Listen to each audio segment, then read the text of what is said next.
पहला है एक चर वाला बहुपद p ऑफ x निम्न रूप का x में एक बीजीय व्यंजक है।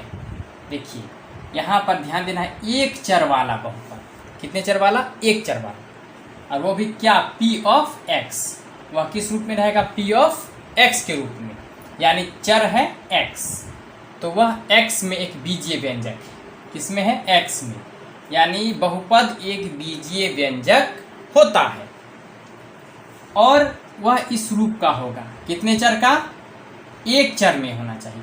तो एक चर केवल x है, तो x में इस तरह से लिखा गया है। और ये इस रूप का होगा जहाँ a0 जो इस तरह से लिखा हुआ रहता है, इसे a0 हम कहते हैं। जहाँ a0 a1 a2 से लेकर an तक ये अचर हैं और an is not equal to 0 है। इस तरह से ये क्रमशः x पर पावर 0 है, x पर पावर 0। ये 1 है, ये 2 है, से लेकर x to the power n के गुणांक हैं। यानी ये सब क्या हो गए? गुणांक हो गए।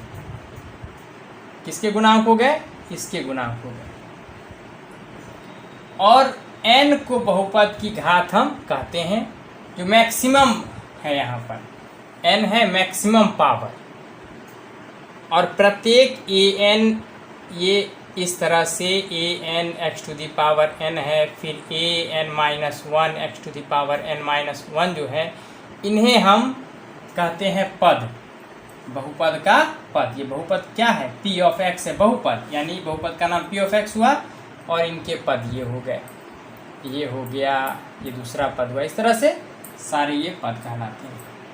an को शून्य के बराबर नहीं होना चाहिए, याद रखना है। अगर an शून्य के बराबर नहीं होगा तभी हम n को बहुपद की घात कहेंगे।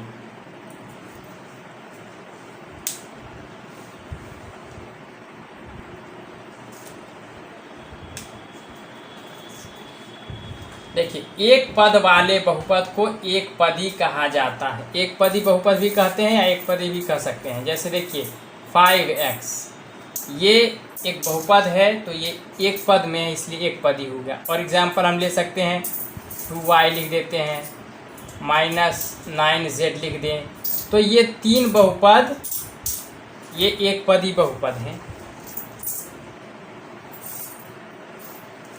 फिर ये देखिए, दो पदों वाले बहुपद को द्विपद कहा जाता है। जैसे देखिए x प्लस वाई, ये द्विपदी बहुपद हो गए, -z प्लस ये z स्क्वायर लिख दीजिए, -5 प्लस 3y, ये सब द्विपद बहुपद है। ये सब क्या है?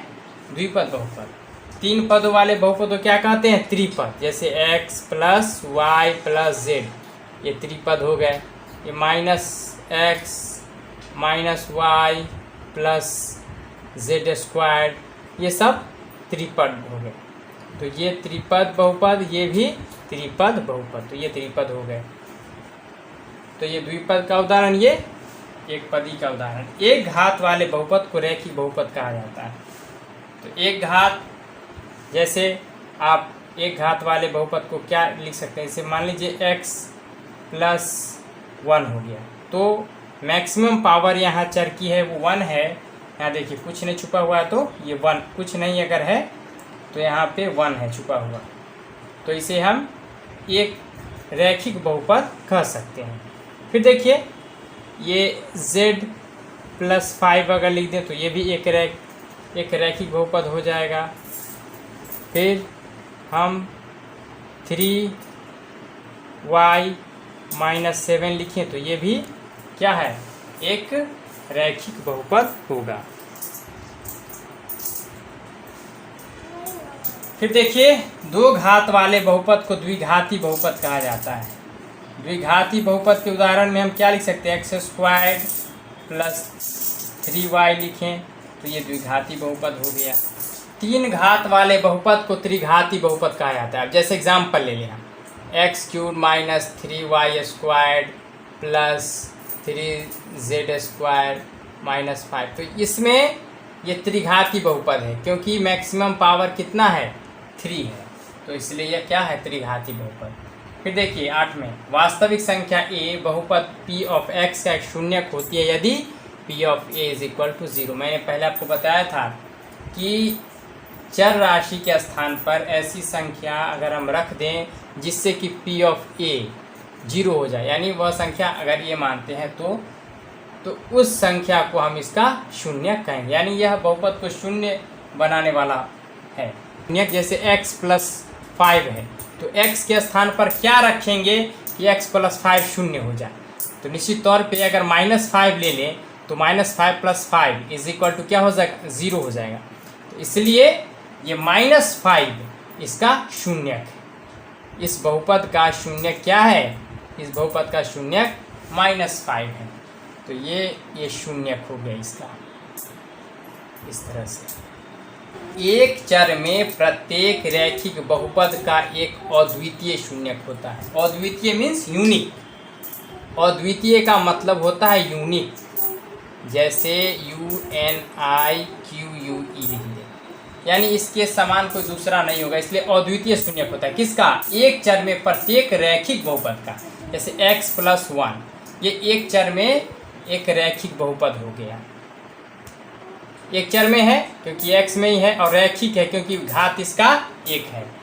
तो एक चर में रैखिक बहुपद है, इसका अद्वितीय शून्यक क्या है, ये -1। शून्यक इसका क्या है, -1, इसका शून्यक है -1। और -1 के सिवा कोई दूसरी संख्या हम नहीं ले सकते हैं, इसलिए हम कहते हैं कि यह एक अद्वितीय शून्यक वाला होता है। एक शून्येतर, शून्येतर मीन्स शून्य को छोड़कर, यानी नन जीरो। शून्येतर का अर्थ हुआ नन जीरो। शून्येतर मीन्स नन जीरो। और ये अद्वितीय को हम बोलते हैं यूनिक। अद्वितीय अगर हम इस तरह से लिख दें तो यह यूनिक हो गया।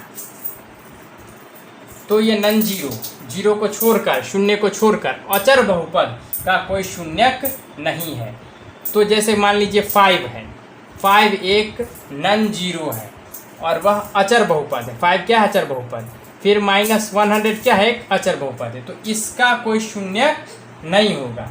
और प्रत्येक वास्तविक संख्या शून्य बहुपद का एक शून्यक होती है।